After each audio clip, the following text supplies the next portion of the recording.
Yeah, as I said, good afternoon. My name's Damian. I'm sort of the co-owner and MD of Labtrac Solutions. We're a small startup company based in the Northwest. I'm here today to talk about how we've used Azure. We've used it not only for our customers and the solutions we provide, but also for ourselves. A bit like Carlos starting again, having the opportunity to start again from a new company, I wanted something that gave us business agility, that gave us low costs, and the cloud certainly offers us that, and we've managed to put most of our things either on Azure or use it, or other services, third parties that happen to be using Azure, and we'll talk a bit about both of those. But my vision really, certainly for the development environment, was to have sort of one PC in the cloud, and we've managed to achieve that, as we'll see further on.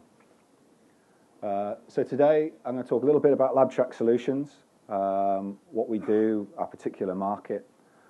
And we're then going to talk about our motivation, why we chose the cloud, particularly why we chose the cloud for our customers more than necessarily ourselves. Little bits in there we'll also discuss the tipping points that allowed us to go for Azure rather than some of the cloud providers. Then we're going to have a little look at the design of what we've written.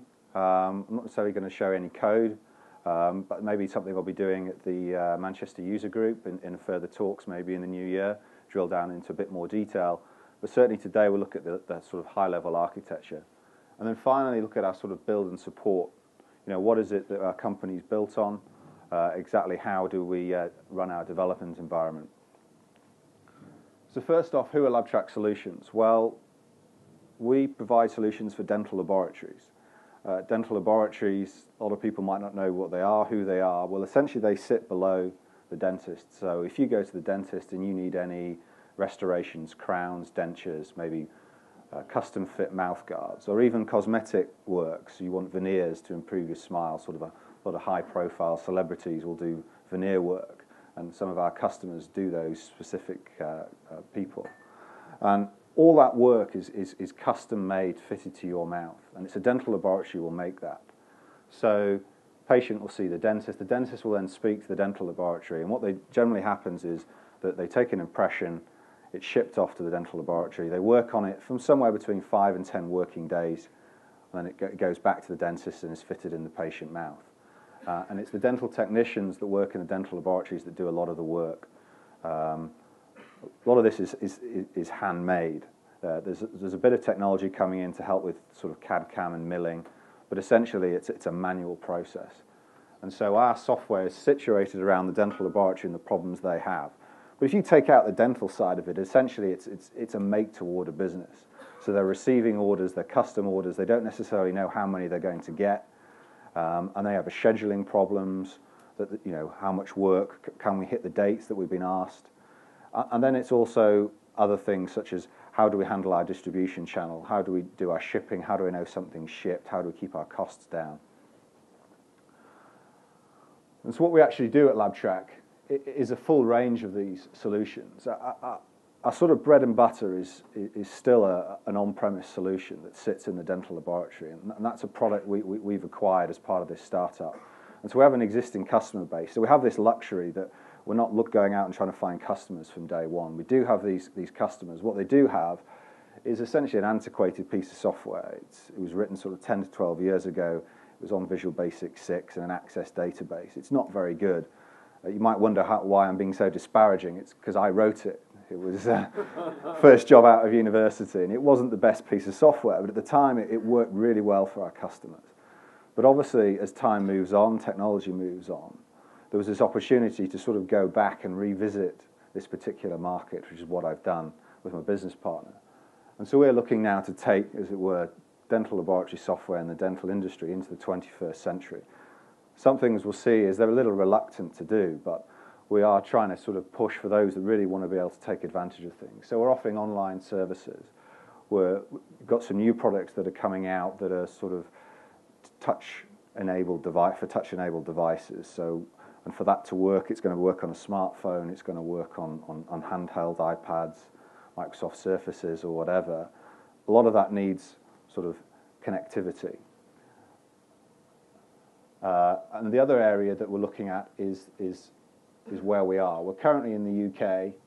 We have there's a sort of a supplier that deals with the US and and Australia.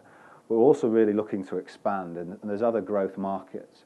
Germany and other parts of Europe, the Middle East we're finding is a potential area, and South America. Now all these have particular challenges, and a lot of that comes into why we particularly chose the cloud, because it gives us an ability to have a platform that allows us to attack other markets that typically we might have to look for third-party vendors like we have done in the US typically, but now we can provide a solution where essentially we might white label a website, and we might have a third party over there to handle support, particularly language problems. You might want someone handling technical support who can speak a native language, but essentially our software can go anywhere, anytime. So why we choose the cloud, and particularly why do we choose the cloud for our customers? Well, there's a couple of things, and the first one of these is to simplify support. We really wanted the ability to scale. And if we were to take off and go to those overseas markets, as I touched on, I don't want to have to be recruiting support staff every 30, 40 businesses that I get. I want the ability that we can install updates, we can release new versions, we can give them new pieces of software that they acquire. And to me, the cloud is a perfect opportunity. Just recently, early this sort of in October, we installed a click once application to about 20 of our customers that needed a specific module. And given we had the opportunity to do this again, we thought this is great, write it in .NET, on click once, and it'll get there. The number of problems we had just with the proliferation of different operating systems, the different kind of antivirus they had, through to they've got versions of Internet Explorer that are outdated, don't have all the certificates there. As you can see, we have a split where there's a lot on Win 7 with one on Windows 8. There's a couple on Vista still, but the majority is still on Windows XP. These are people that really only change their operating system when their machine dies. So hopefully they all start dying soon. But we wanted to give them an opportunity to simplify that process. And so by offering a cloud-based, even if it's our own infrastructure, it allows us to have support staff in different locations if we need to, maybe in different locations in this country or even outside of this country. The other area is an important one, which is to increase our margins. How can we get the most out of what we're doing? There's two things with this. First is to build on the idea of multi-tenant, which probably a lot of you are starting to look at. One of the reasons you may be looking at cloud software and starting again and writing a new app is that ability to share the costs amongst everybody. And the other area was to handle a typical contract that we sell, particularly if it's a higher end version. There's a higher end version of our software that requires SQL Server. They've got to buy a dedicated server. They've then got to put SQL licenses on it, Microsoft licenses naturally. And all that in the cost and their purchasing decision, they've got to factor that in. And it's somewhere in the region of sort of 40-45%, looking at sort of the metrics we got from last year. Well, that's money. Okay, all of that doesn't disappear. There's still hosting costs on Azure. But if you can multi-tenant that's money that they're not having to spend just on hardware or licenses. Okay, it doesn't mean they're going to pay more for our software, but it does give us the opportunity to maybe sell them other services or make the purchasing decision easier and quicker. They can see they can go on, they maybe can have a free trial, they can use it, they can see it, and then it's a much easier process. And the other thing really that we're looking at Azure and the cloud was to expand our product range. One of the things I want to offer is a rewrite of that horrible Access VB6.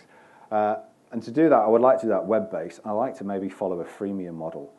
For the smaller businesses, they can have it free, and then we start to pay for features. And the only way you can really do that to get your costs down is to have it on maybe something like a cloud platform. And for us, Azure was the right fit.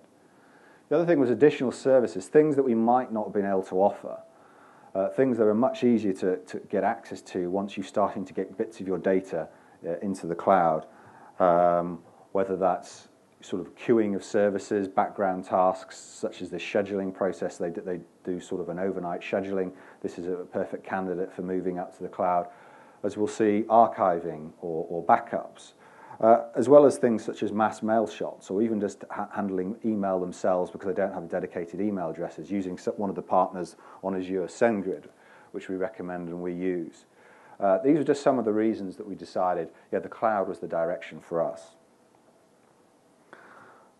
So what did we build? Well, let's have a look at this. This is a slide you'll probably see if you're familiar with the Azure. I've stolen it straight out of the freely available presentations you can use. These are the application building blocks. And this was, to me, was one of the main reasons why we chose Azure over, let's say, just say infrastructure as a service and building our sort of MVC apps up on somewhere like Amazon. It was the application building blocks, the ability to do more than just a database, to do more than just a web service. And we've managed to use almost most of these. We are thinking about using the traffic manager in the future for when we go to multi-sites to decide, but I think maybe just sort of CNAMEs of UK dot or WW dot or US dot will help us split that, but traffic managers is an option. We don't currently need media in our particular solution. And the networking, we're handling sort of communication between the clients, as it were, and on-premise. We've got our own little app. We're not doing the sort of the service bus, but that's something that we might include in future releases. So what is our system architecture? What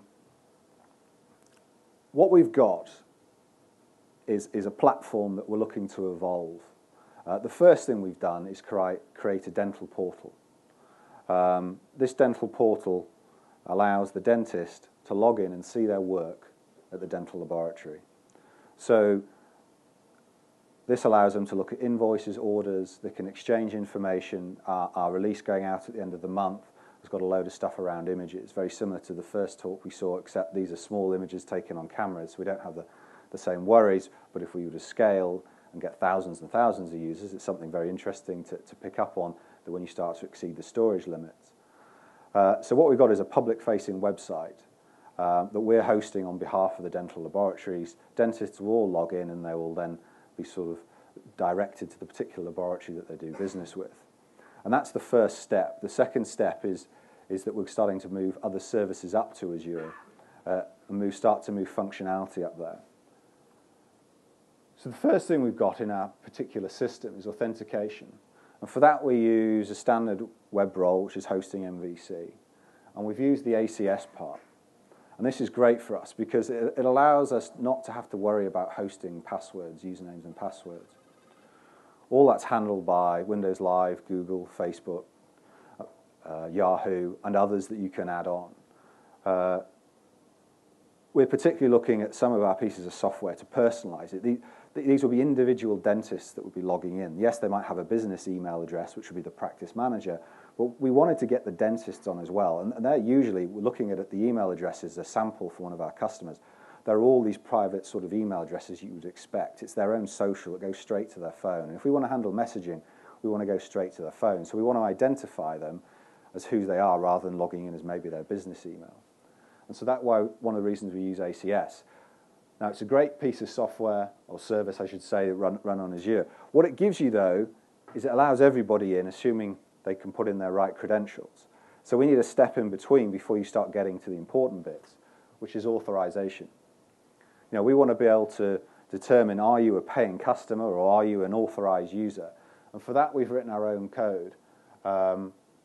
We've written it on top of SQL Azure, I should say, so Windows database, but we also use table storage. And one of the reasons they use table storage is we store a record to say every profile. When you log in, the first thing it does, it looks in table storage for who you are.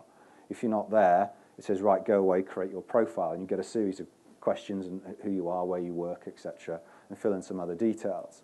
From that step, once we're happy and people go that far, it then creates one row, a record in our SQL. We then use the table storage to then also track when you started coming back to the site. So as they log in and you're an existing user, we say, yes, you've come in. And that's information that if you imagine over a period of time, if we don't know how many users we may use, we don't know how often they're going to visit the site, that could become a large piece of information. That typically could be expensive if we put it in SQL, particularly if we grow to a massive size. This is one of those examples of if you only get to sort of design a system again from the ground up, is to look at those bits that really do need to be in the database, and they were touched on before. And so we use table storage to do this, to handle who they are. And once they're in, well, content is straightforward. It's a web role. We're using MVC. So from a development point of view, it was very quick. We already had the MVC skills. We already knew the .NET environment. And so we're able to just write all that and then just tap in, as it were, at various points where we needed data or content. We would then go out, and through a series of interfaces, we can plug and play those, but right now they're all plugged in to work on Azure. The other thing we do is we store a lot of some web content on the blob storage. The reason for this is it might want to change quite dynamically, and we've deployed our site, and we don't want to have to redeploy the site for additional content. So certain things like style sheets, or each of the labs gets to tailor their own look and feel. So when you're on a particular lab page, it can have their branding. Well, that is all stored on blob storage, and we just pull that out and just embed, as it were, in the pages. And when it comes to data, we are using SQL for the relational database. For those of you who are interested, we're using Entity Framework. We're using the code-first approach. And we're using the tools within that to generate the database schema. What we do is we get that schema, that code, to generate the schema on our local development database, and then we run that on the SQL environment just before we deploy a particular version. So right now, there's still that manual step of keeping the databases in sync. And we have 3 stages. We have our development environment, we have a dedicated staging environment, and then we have the production environment. And right now, it's essentially a semi-manual process of deploying from staging up to production. We still want that final step, but as we'll touch on, everything else up to that point is automated for us. The other thing we have is a web API. We've got that there for third parties to talk to our service. One of the things I wanted to do certainly was create this platform, essentially as this open platform for the dental laboratories. So, and the dental industry. There's a lot of software on the dentist side that quite naturally could fit and talk to the dental laboratory. Right now, they're going to a website. So they would handle the patient on the computer. This is the dentist surgery. They would handle your appointment on a computer, and then maybe they flip open to the web page to check that your particular crown has come back and is on his way and is going to be shipped in time. Well, a natural extension to that will be the dental software to talk straight to our portal. So that's why we put in an API. We also use the API to push the data up from the dental laboratories. So we've got a little process that sits on the client, and it pushes data up. And one of the things we do was use queues for this. Because this is third party, and I can't necessarily control how often they're going to query our database, or people are going to push data to our system, is I wanted to give ourselves a buffer so that we're not causing massive load on the system.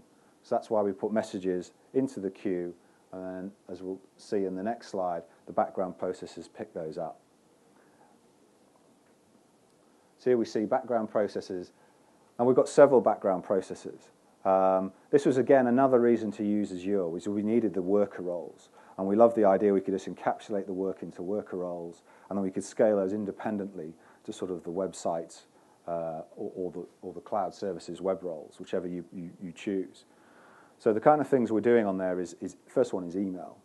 So every email, for it's a registration email, a system email, an alert email, that goes into a queue. So the system can acknowledge that the task is done, and once it's in the queue, we assume, yes, that email is now going to get sent. Then our worker role, we've got one poll in one of the queues, picks up the email, goes away, looks at the blob storage, and decides what's the email template, because we might have different languages we're supporting. So it looks at the type of email, then looks at the language of the user, picks up the appropriate template, uses Razor to merge those two things together, and then uses SendGrid to send it out across the wire. And we can monitor those queues. So if we get a big batch of email, we know there's a particular time of day when certain alerts are going out, we could scale up the worker roles accordingly. The other thing it does, as mentioned, is import data. So data comes in, we serialize that, stick it in the queue, and the worker role takes it out, deserializes it, and processes it and sticks it into SQL. One of the other things we're using background tasks for is creating the thumbnails. So dentists are uploading images, sort of 4 or 5 megabytes. We don't necessarily want to display those on the website for quick access. Yes, you want to drill down and see the full image because you might want to zoom into it. There's a lot of detail that might be around the patient mouth that's important. But certainly when you're glancing and scanning and looking at all the images, you don't want to have a page full of those. So every time an image is uploaded, we have a little piece of code that says go away, now create me a thumbnail for this. I have a little background task that does that. So that's an example of what we're using. So the question is, how do we build it? Well, what's our project infrastructure? Well, we're using several things. First off, we're using TFS, but I'm using the online version, the one that's just gone live in the last couple of days. And I would recommend you have a look at that. It's Team Foundation, tfs.visualstudio.com. Again, this meant no servers on premise at any of our locations. Work from anywhere, source control can be published up to there. For work tracking, an interesting topic. At places I've worked, yes, TFS does a great job at doing that, but sometimes you want your own fit. You might have your own solutions such as Jira or something else. One of the things we're using is Trello.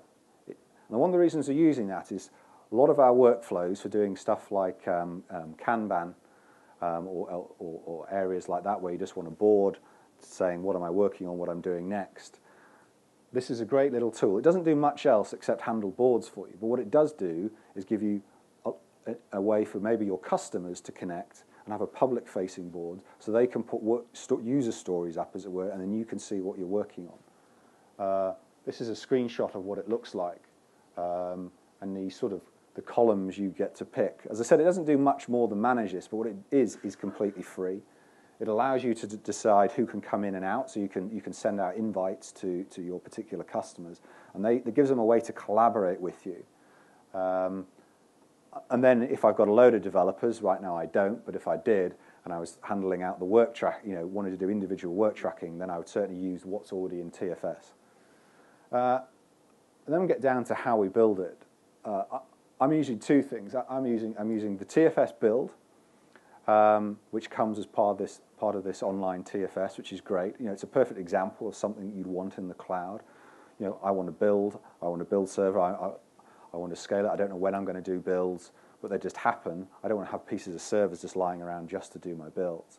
The other thing I'm using is NuGet. Now, probably a lot of you are using NuGet already, but I'm using a private NuGet store for our own custom code. We've got a lot of code that we've written once, and then a lot of projects we're probably going to share. So a lot of the stuff around storage mechanism I've encapsulated away. It might be something as simple as a piece of code that makes sure my queue name is always lowercase. But all that logic is not something is something I want to reuse on other cloud projects. So we put that into our NuGet private store, and then that's how we manage the dependencies. I'm not having to check in a load of binaries into TFS or on my source control. I've got a little slide of how we can do that, because one of the things you can use is Azure websites, which you get these 10 free websites. Is a perfect example. You can be up and running in 10 minutes and have a NuGet server running on those. All you need is an ASP.NET web application. You can go to download the NuGet package for NuGet server, put in your API key, and you're up and running. Now, granted, that's public facing. There's no security on that feed, but then you could extend that code. You've got that code. You can put your own sort of security on there. So our shared code is written. We then queue that. Part of the TFS package, it's built in the cloud, and then it's published off to our Azure website, hosting our private NuGet feed. Then our projects, we queue, TFS goes off to get the files, realize it's missing these dependencies, use the NuGet restore. Again, a lot of you might be familiar with this, but this is, in our build file, we've got two NuGet feeds. We've got the public one, and now we've got our private one. We can then build, and we publish. And we're publishing out directly to Azure again. But this is a staging environment. We're not pushing directly to production, nor are we doing the sort of the VIP swap approach where we go to production but in the other servers. And one of the reasons behind that is that in the production environment, we won't necessarily know how many servers we are. In the staging environment, we just want a small cost base for our customers to log in and see. When you're doing the VIP swap approach, you need the same number, well, you did at the time I was looking at it, you needed the same number of servers on both sides. Then you do the swap, and then you can close down your other production servers. It's much easier to have a dedicated staging environment and then a manual process, or you could automate this. This is one of the areas we're looking at. You can then just automatically deploy the package, run the SQL scripts.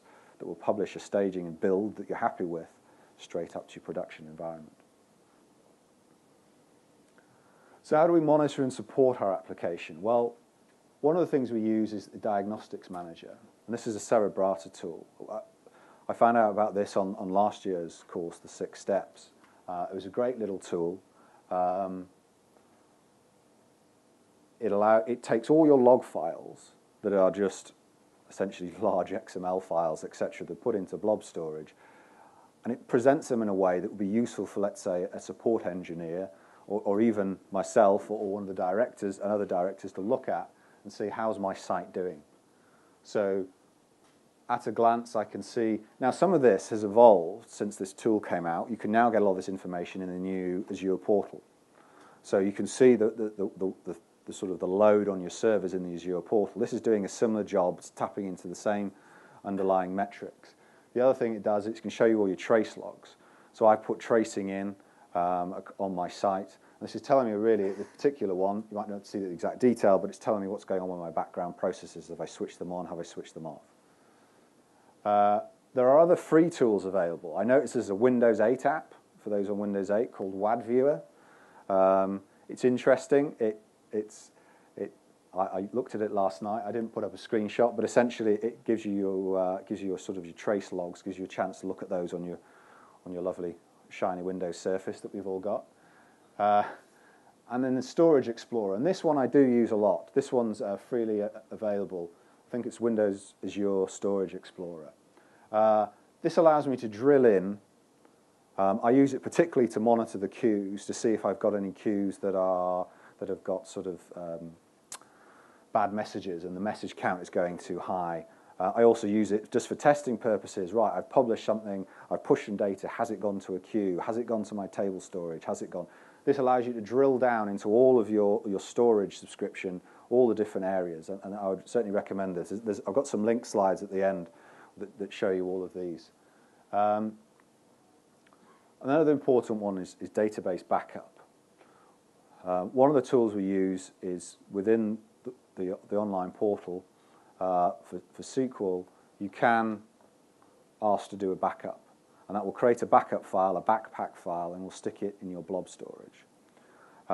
One thing to bear in mind when I was reading through the fine print, the exact copy you get might have problems with referential integrity, and that's because it's taking the data out. It takes a backup of your standard structure, then it's going through each of the tables in turn. So try and do these backups when you know your system is either offline, you have maybe a maintenance window of 10, 15 minutes on a Sunday, or that it's not in use. Otherwise, if people are doing a load of inserts in certain tables, your backup might not get all of the tables. It's not doing a backup in the same way that you would do a SQL backup in SQL Management Studio. But it is a great tool, again, free. It's up there. You can get your SQL backups done. The next thing we use is a tool called Cloudberry Migrator.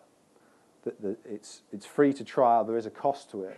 It's one of the first things that starts to cost you money. But this is a great tool for moving your blob storage as a whole, whether it's your SQL backups or everything, off to other cloud vendors. It might be to your own FTP site that you've got set up on your company infrastructure. Or it may be to one of the others down the bottom. You maybe want to use Amazon S3 just as an alternative. I know stuff's geolocated on Azure, but you might, for legal requirements, need to have your data backed up off the Azure platform, in which case this is a great tool at doing that. The other thing is, if you've got a lot of data in tables, as I have, that table is a key piece of my software. With that, if I lost that table for some reason, people won't be able to enter my system because it's right at the point of my authorization. So again, the Cerebrata tool, Storage Studio, again, I would highly recommend. It looks very similar. That you can drill down into the free Storage Explorer that we mentioned. But one of the advantages, you can right-click on a table and say either import or export, and it will export it all out as a CSV file. You can then store that somewhere, and then again, you could put it back up into blob storage, or you could have it stored on your premises, and then it just gives you that additional peace of mind that if your table storage goes down, you can at least restore to whenever you've done the backup.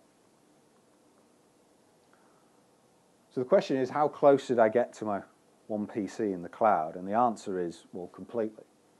So going across on the left-hand side, we've got my company website, my company blog, which I'm moving across. Currently it's on WordPress, but I've looked at putting it, WordPress is one of the templates you've got with Azure websites. Again, a forum I can host on there, and obviously my private NuGet feed are all being handled by Azure websites. I've then got the cloud services where my sort of environment is, where I'm making my money. All that's happening on the Azure platform, all those services that I'm offering to the customers, all happening up there. Project management, I've got Trello, could be TFS in there. For build and deploy, obviously I've got TFS doing the whole job for me, which is fantastic. And one of the pieces that we'll just mention is email. That would be the other reason I would maybe have to have a server in my building. I've gone for Office 365. So all I have is a laptop, and I have a desktop because I work in 2 locations, but that's all I need. But really, each individual, each employee that I have just needs one PC, and that's all they need. So this is, while I'm a startup, and this might be applicable to me, I think this is equally applicable to maybe your own business. Might be your whole department, or maybe just a particular development team that you want to focus on Azure, or even a specific project. You want to get it up and running fast. You want to see if it's a flyer or not. You can do it all, essentially, at very limited cost. And as we'll see, what are the costs of these things? Well, TFS, up to 5 users, is free. So if you set up your subscription and you only register maybe the 5 members of a team, even if you're a larger department, that's going to be free. It is still free now in its early flavor, as it were, for everybody, but there will be a charge above 5 users. The TFS build, again, is completely free, but they're probably going to limit, I believe, the number of builds you can do in any given day or any given month. NuGet is kind of free in the sense that it's on Azure websites. The code is obviously free, but you've got to pay for the Azure websites. But with their offer of 1/9, you're really only using 80 hours. So depending on which subscription you've got, you're only using 80 hours to have that running sort of 24/7. I would recommend, though, your Azure websites, moving them to the shared model rather than the free model, as it were. And the reason for that is you only get 60 minutes CPU cycle on the free model. You get 240, which is probably what we'd want for something like NuGet. 60 minutes you might run out if you're doing a lot of builds, if you're using a lot of CI builds. They might be talking a lot to the server. So I'd recommend going for the step in between. So you don't have to go all the full way to reserved. You can go to the shared model. Our staging server, we're running 2 extra small instances because we're not testing this way production environment. If we want to test something like that, we'll spin up some instances separately if we want to look at performance. But right now, if it's just there to preview the software, to go on and let customers look at it, we can use the extra small instances.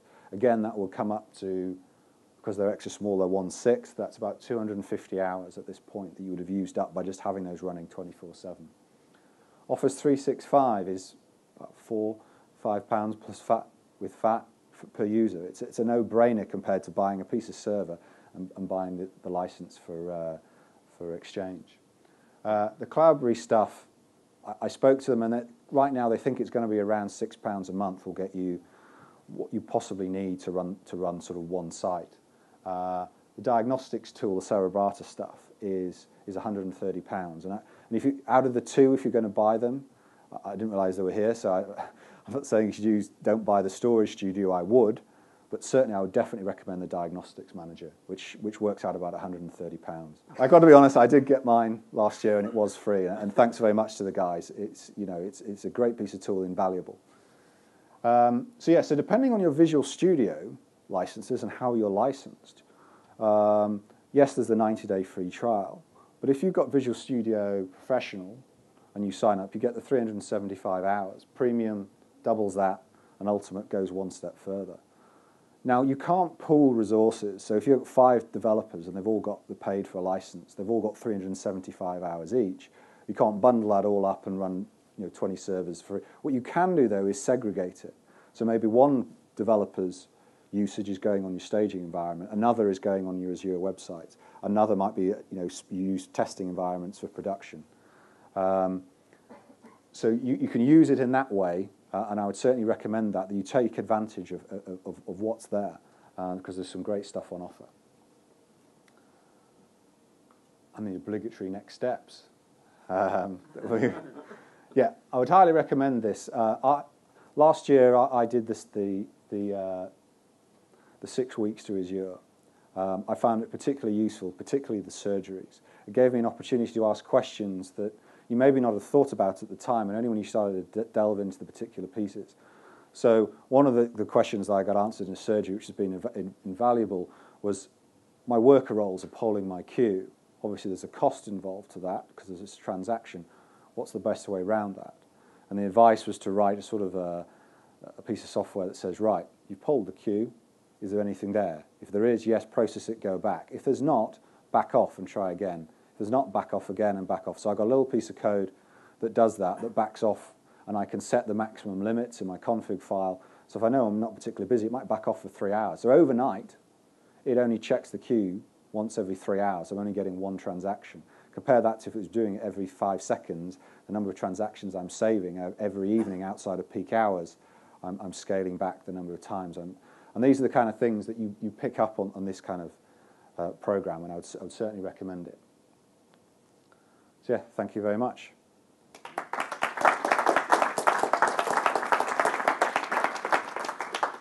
Okay, we're